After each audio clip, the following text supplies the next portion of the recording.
Rochester.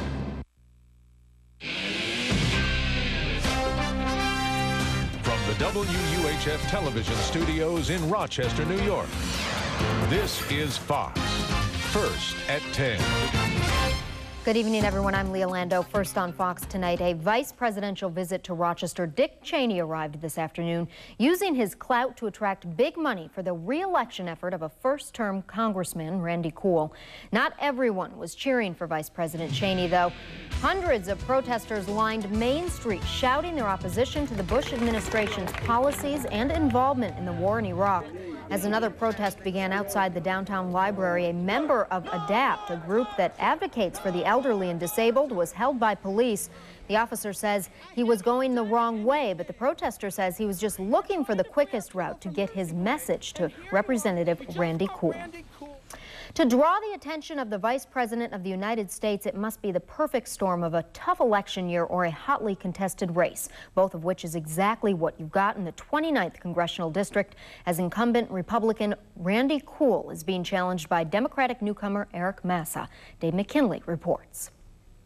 It's not about policy issues or anything. It's raw politics, here to raise money for Randy Cool's campaign.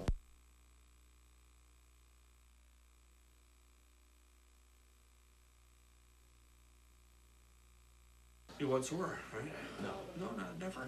I think Randy Cool is going to win handily. I do believe that, yes. Okay. That's bad for the people that are watching the news, honestly. It really is. You gotta hate. All right, apparently we are having some technical difficulties tonight, and tonight Fox is the first to tell you that board meeting. Well, we're back now in the newsroom with our top story, the vice presidential visit to Rochester. Fox 1st Jenny Chu joins us now from the newsroom with more. Jenny? Leah, Vice President Dick Cheney arrived at the Rochester Riverside Convention Center a half hour earlier than expected. In front of 180 people, the vice president spoke about the nation's economy, the continuing war on terror, and his support for Congressman Randy Cool's re-election. They are still lethal. Senator Jay Rockefeller, who would take over as chairman of the Intelligence Committee if his party took power, believes the world would be better off if Saddam Hussein still ruled Iraq. And the chairman of the Democratic Party, Howard Dean, has said the capture of Saddam didn't make America any safer. There's a man who has long-standing, obviously, a commitment to the people of this country. He's almost 40 years in public service.